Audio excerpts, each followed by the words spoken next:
When I've got you as a student, it's Godfrey Daniel! The Cuphead game might be hard to beat, but their show on Netflix is very easy to binge watch. Correct!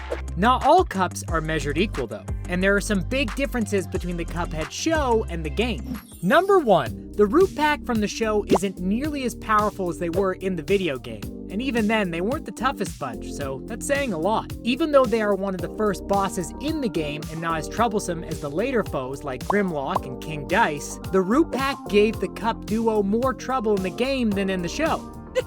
Gee, that sure is sad. During the game, Cuphead and Mugman just fight one after the other in a 3-part battle, while in the TV show, the pack is responsible for sucking up all the nearby water other veggies were meant to have.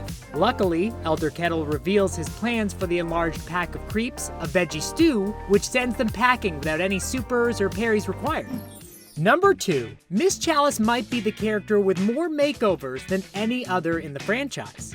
Hey, it's me, Chalice! In her first appearance in the game, she's a ghost being attacked by some parryable ghosts. And her appearance is definitely meant to be of an older person. Not that we're experts on the aging of fine china. However, in her show debut, she's portrayed as a young prankster, able to shift in and out of ghost form at will. Then, in the DLC for Cuphead, in the Delicious Last Course, oh my gosh, we just realized DLC, Delicious Last Course. It's an acronym. These games are awesome. Anyway, in the DLC, she's interchangeable with the Cup duo as she takes on a corporeal form. And then finally in Season 2 of the Netflix show, well, she's pretty similar to Season 1, but she finally reveals herself as a half-ghost. Hiya, fellas! Essentially, it seems her canon and design changed when she was decided to become a playable character. Fair enough. Number 3. For a king, he sure gets pushed around a lot. King Dice is a villainous casino-owning crook in the video games, and a minion of the devil. He comes across as quite sinister, and there are more adult-oriented themes surrounding him and his own minions. In the games, before the duo can defeat him, they must fight humanoid cigars, poker chips, dice, and alcoholic beverages. Perhaps a metaphor for overcoming their own addictions? Probably not, but we do know Cuphead has a gambling problem for sure. This is dialed down in the show. While Cuphead does get ahead of himself while playing a game, it's not in a casino but at a carnival, a much more kid-friendly environment. Anyway, back to King Dice. In the show, King Dice has been watered down to an unsavory showman. Still up to no good, but without the more adult-oriented themes of tricking people into giving in to their addictions. Number 4, arguably the most important character in the game finally gets the spotlight he deserves in the show. Close the door, boys. Elder Kettle is a very important but small character in the video game, giving Cuphead and Mugman their snappy spell after Cuphead gets them into trouble. The ability to shoot while snapping is essential not only for gameplay, but also for the Cups to gather the required contracts and save themselves and eventually all of Inkwell Isle. In the show, his role is expanded, but he has a more comical side and gets very upset whenever Cuphead and Mugman fight. Now, fighting! The show implies that he's a retired war veteran and a decorated war hero. Which war? Maybe Vietnam? Number 5. Another character who gets a more complex makeover for the show. Say goodbye to Cuphead. Goodbye. In the game, the devil is just straight up evil, without an ounce of humor and just out to make everyone his minion and own their souls. He also has the contract for both Cuphead and Mugman's souls, leading them both to journey out and save themselves. The devil from the show, however, is a much more fun, vibrant character who helps carry the humor of the show along with the Cup-based duo. A cyclops with an eye patch.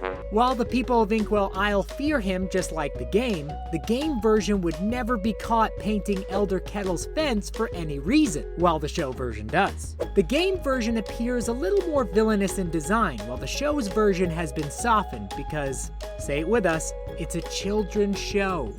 Number 6. This is likely the first time you're hearing this character's name. I am Quadratus the Great and Wise.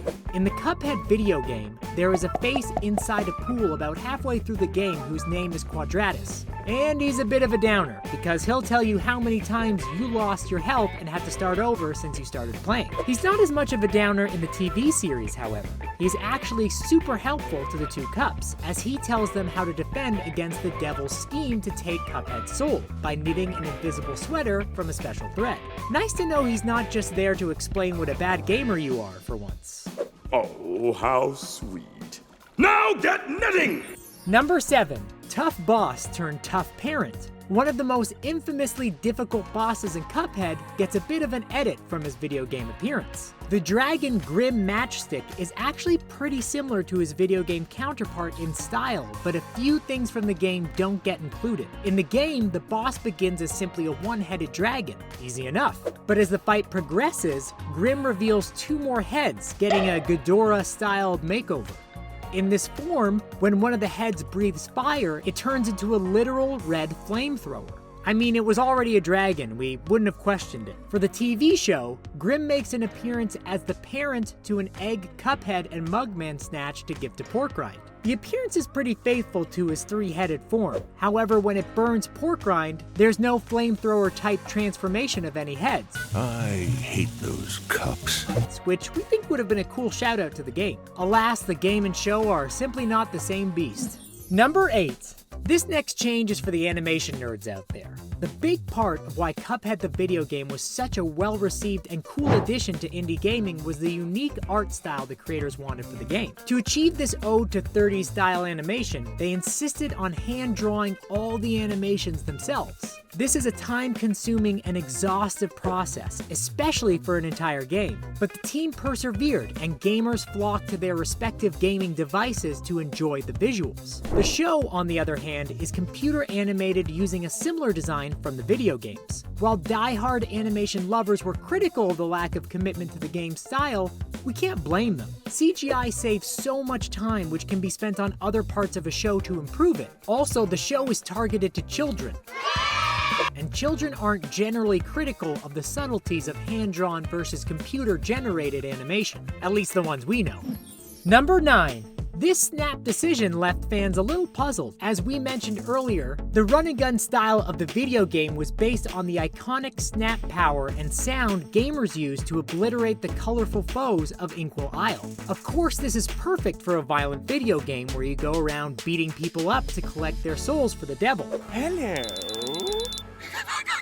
If you're making a kids show, however, you might not want to include a gun that works with the snap of your fingers. The show makes for more family-friendly content, and with that decision came the removal of Cuphead and Mugman's projectile snapping powers. They still snap in the show, but no dangerous energy-based projectiles come screaming out of there to attack people in the vicinity.